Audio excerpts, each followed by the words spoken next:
तो भाई मैं तो आ गया तो लेकर और भाई यही रिफिल करते हैं इसको, देखते हैं क्या क्या है भाई इसके अंदर में। अभी ऊपर से यहीं खाते भैया। आज रिटायरमेंट थी यहाँ पर तो मैं आ गया था। यहाँ पे सत्येंद्र सिंह नेगी जी है, इनकी रिटायरमेंट पार्टी का वीडियो मैंने बनाया था। तो भैया आ गया मैं बाहर में, और ये मैंने घी के डब्बे रखे तो भाई आज ले जाना याद से, नहीं तो भैया।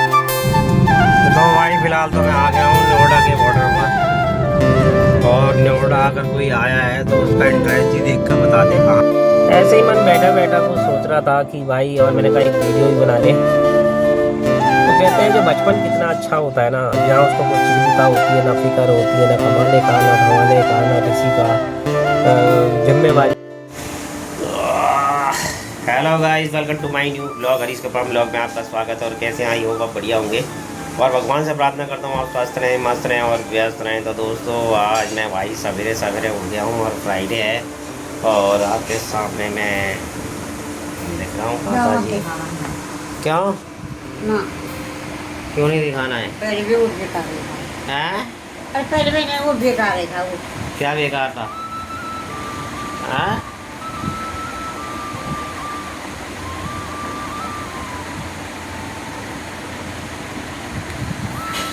अच्छा, सारे लोग कह रहे हैं कि माता जी को दिखाओ, माता जी को, माता जी से मिलना है। मैंने वो मिले नहीं बोला कर हैं? तने वो मिले नहीं कर कहाँ मिले वो? माता जी से मिले नहीं है। अपना मिल दो, अपन जन मिल जाएगा। अच्छा माता जी सर भीतर मरन काम कौन करेगा उसका? अच्छा, तो काम बहुत, आज क्या क्या काम किया है? चल रहा तुम ज़्यादा मत बोलेगा। क्यों? ना तुम किसी को ना बता मैं बोला। हम्म, अच्छा,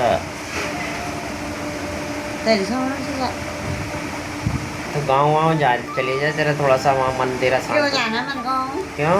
मैं यहीं रहती, क्यों? वो नहीं जाती ना, कभी भी ना। चली जा, और क्या? चलिए जो हमको या कोई उसको मानो चलिए कर क्या करना है? चलिए हमारे वहाँ खा लो। तेरे दोनों लड़के बेकार हैं। और बेकार है। तेरे को, तेरे किसी काबिल नहीं है वो न। जानने को तुम तो छे था काबिल नहीं काबिल है, छोटा दूध पिलाने में काबिल हो जान। तेरे बच्चे कामयाब नहीं है। ते तो नहीं और थोड़ी नहीं पाना ना पाते। हाँ। और क्या हम तो पाला दिन दिन बड़ में घुसा हो। तो भैया ये इनकी थोड़ी मानसिक स्थिति थोड़ा वैसे ही है, जिसको ब्लॉक में नए हैं वो सोच रहे होंगे। तो इनको कम से कम 1 साल हो गया, इनका डीपी बास में इलाज चल रहा है, मगर अब इनकी मनोदशा बिल्कुल धीरे धीरे करके जो पुरानी स्मृति हैं वो बिल्कुल चली गई हैं, कुछ में कुछ करती रहती हैं।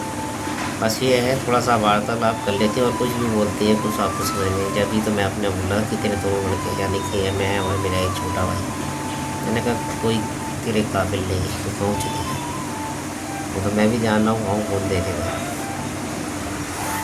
क्या कर रही है तू? हाँ, क्या करना तेरे को? पहन तो रखा है तूने, और क्या पहनेगी? हैं? कल पहनी हो, कल नया लाएंगे बाजार से। अब तू क्या कर रही है? आराम से बैठ जा,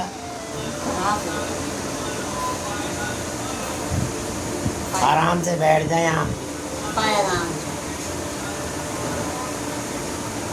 आराम से क्या मैं भी बैठ रहा हूँ अपने घर में। अच्छा, दोनों लड़के नालायक हैं तेरे। दोनों लड़के नालायक। और जाएगा तुम थोड़ी जाओ ना रहते। तेरी बहू भी नालायक। वो अभी हमने ना खाया उनका पकाया हुआ, ना हम बोलते। अच्छा।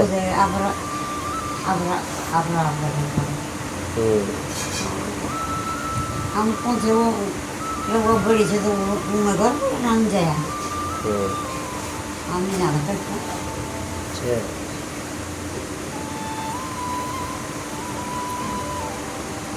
फिर वो दिन भाई अब थोड़ा नहाते धोते हैं यार, फिर निकलेंगे। और ये तो मैं अभी बीच में कई बार बीच में दिखाता रहता हूँ, वैसे मैं दिखाता नहीं। बहुत भी कुछ भी उलझी हुई बातें करती रहती हैं, कुछ भी सामान रट देंगी पड़ रही, बहुत नुकसान भी करती है यार।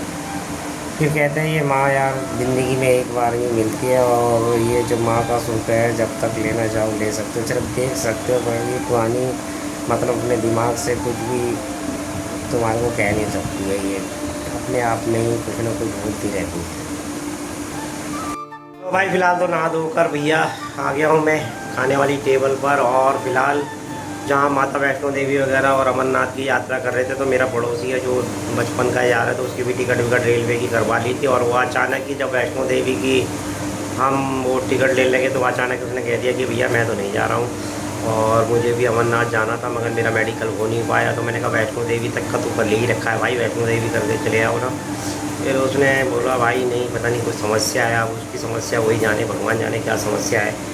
और वो कह रहा टिकट कैंसिल करा दो, पता नहीं कैसे तो टिकट कैंसिल होगी, और कैंसलेशन के कितने पैसे कटेंगे, अगर होगी तो कैसे होगी हमें तो पता भी नहीं है, अब देखते हैं क्या होगा। तो फिलहाल मैं सोच रहा हूँ उसका मूड बन जाए, या तो फिर वो ऐसी खाली जाएगी भाई वो सीट, और क्या ही कह सकते हैं उसके बाद में यार।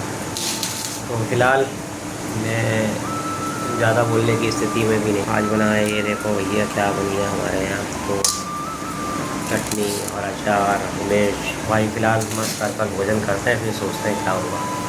ये तो भैया संसार है, इस जीवन में कभी इच्छा अनुसार नहीं होता, सब कुछ तय है, कैसे क्या होना है निर्धारित है। भाई हम तो ऊपर वाले से हमेशा प्रार्थना करते रहेंगे कि किसी का भी आहित करने से पहले मेरी बुद्धि को थाम लेना। मुझे हर पल प्रत्येक विचार और कर्म आपकी दिव्य दृष्टि से कभी छू नहीं सकता। हे प्रभु, ऐसे ही मन बैठा बैठा कुछ सोच रहा था कि भाई, और मैंने कहा एक वीडियो भी बना ले। तो कहते हैं जो बचपन कितना अच्छा होता है ना, जहाँ उसको कोई चिंता होती है, ना फिक्र होती है, ना कमाने का, ना धवाने का, ना किसी का जिम्मेवारी होती है। और वही जिम्मेवारी जब हमारे माँ बाप ने हमारे वो लिए होगी, तो हम कितने आज़ादी से भ्रमण करते थे, कहीं भी चले जाते थे, कहीं भी। मतलब जब उस समय ऐसा लगता था कि भाई हम कब बड़े होंगे, हम क्या ये चीज़ें कर सकते हैं, पढ़ाई वढ़ाई छोड़कर। भाई जब वो पढ़ाई वढ़ाई के दिन रहते हैं ना, वही दिन बहुत बढ़िया होते हैं। बस हमें पढ़ना ही तो पड़ता था, बाकी उसके अंदर में ये फ़िक्र तो नहीं रहती थी कि भाई कौन हमसे नाराज़ है, कौन हमसे प्यार करता है, कौन नहीं करता है। हमें तो जो शाम को रोटी मिल जाती थी, जो हमारी इच्छा अनुसार है, जो सामान हमें चाहिए होता था, वो जिद कर, रो कर, झगड़ कर अपने माँ बाप से ले लिया करते थे। मगर आज वो दिन है जो मैं अपना एक्सपीरियंस शेयर कर रहा हूँ। कुछ चाहने के बाद में भी कुछ ज़रूरतें ऐसी होती हैं जो हम पूरी तो कर सकते हैं, मगर फिर ख्याल आता है कि भाई वो चीज़ अधूरा तो नहीं रह जाएगा। अब शादी भी हो गई है, बच्चे भी हो गए हैं, तो वही कर्तव्य है अब हमारा भी रहता है। मगर बाप बनकर ये एहसास जब होती है, जब आपकी आधी उम्र, अब हम भी बूढ़े हो चुके हैं, अभी मतलब 48 साल की उम्र हमारी भी हो गई है, आधी उम्र हमने भी पार कर ली है। पता नहीं क्या जीवन के अंदर में कितने साल और रह जाएंगे बस अब वो। मगर हाँ, जो मैं मेन बात कह रहा था ना कि आपसी जो पति पत्नी में जो बॉन्डिंग होती है, और फिर वो जो माँ बाप में होती है, जो पराई घर की स्त्री होती है, वो आस लगा के आती है, अपने माँ बाप को छोड़ के हमारे पास में आती है। उसकी एक्सपेक्टेशनें इतनी होती हैं कि भाई मैं भी ऐसे करूँ, ऐसे करूँ, ऐसे चलाऊँ।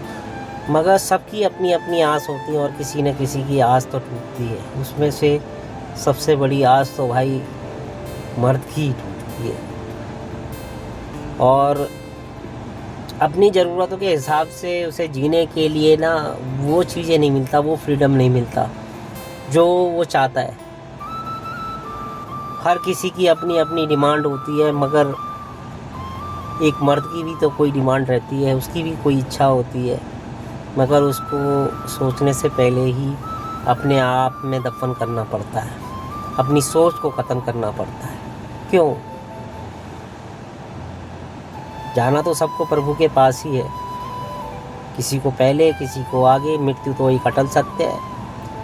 तो मैं ये घटनाक्रम आपको क्यों बता रहा हूँ, वो इसलिए कि जीवन में आदमी हमेशा अगर पीसता है, अगर विवेक बुद्धि और जिम्मेवार व्यक्ति है ना, तो इंसान मनुष्य के रूप में जो इस जीवन के अंदर में आता है ना, सबसे ज़्यादा कष्ट उसी को होता है, क्योंकि ये जीवन का अटल सत्य है।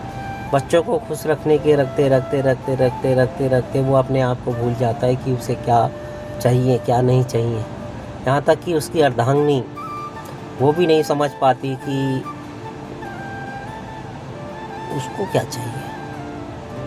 हर लोग अपनी अपनी ज़रूरतों का सामान इकट्ठा करते फिर रहे हैं इस नस्वस संसार के अंदर में, जबकि पूर्ति के लिए 2 रोटी ही बहुत ज़्यादा आवश्यकता होती है, मगर उससे भी आगे आदमी को चाहिए होता है और चाहिए होता है। मजबूरन आदमी ये सोचता है कि क्या करे क्या नहीं करे। इस सृष्टि में कोई भी संपूर्ण नहीं है, और चाहे वो करोड़पति है चाहे वो गरीब है, उसकी इच्छा कभी ख़त्म नहीं हो सकती और उसकी इच्छा कभी मिट नहीं सकती।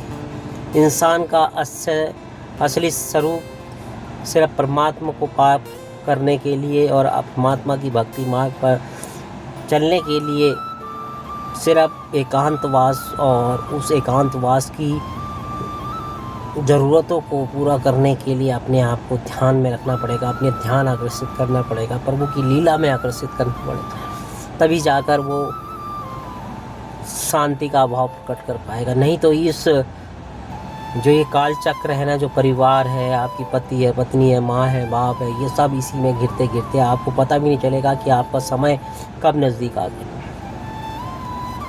तो बस ऐसे ही मन करा कि कुछ आपके बैकग्राउंड स्थिति के बारे में जो घटित होती हैं उसके ये परिणाम होते हैं, ये प्रतिलिपि होती हैं, जिसे पन्ने दर पन पलटते रहते हैं, मगर हम उन्हें खोजते रहते हैं। चलो आज का ज्ञान यहीं तक। भैया आज रिटायरमेंट थी यहाँ पर, तो मैं आ गया था। यहाँ पे सत्येंद्र सिंह नेगी जी है, इनकी रिटायरमेंट पार्टी का वीडियो मैंने बनाया था। तो यह चल रहा है, सब लोग यहाँ पर स्नैक्स वगैरह ले रहे हैं, तो मैं भी ले रहा हूँ भाई। मेरे हाथ में भी चाय है और एक डब्बा है। तो भाई मैं भी आज 3 आदमी रिटायरमेंट हुए हैं डेयरी से। एक ये खड़े हैं, हाँ, एक ये आ गए। हाँ चल रहे हो आप? कहाँ? हाँ चलो, सभी लोग लग रहे हैं भैया अपने अपने लेने में। तो भाई मैं तो आ गया तो लेकर, और भाई यही रिफ़िल करते हैं इसको, देखते हैं क्या क्या है भाई इसके अंदर में। अभी ऊपर से यहीं खाते हैं भैया। यहाँ क्या है, ये ब्रेड पकौड़ा, नमकीन है, और क्या है ये रसगुल्ला और एक बिस्कुट निकालते हैं। तो भाई इसका करते हैं ज़रा आनंद जी, कल्याण जी। तो भैया अपनी तो हो गई है छुट्टी, 8 बजने वाले हैं और डेयरी से मैं निकल रहा हूँ बाहर। तो भाई ये घी भी लिया था भाई कल, यहाँ पड़ा हुआ ये मेरे पास में। यहाँ से मैं बाहर निकलता हूँ, सिक्योरिटी से चेक करा। लो भैया आ गया मैं बाहर में, और ये मेरे घी के डब्बे रखे, इनको भाई आज ले जाना याद से, नहीं तो भैया आज भूल गए तो फिर पता नहीं क्या ही होगा।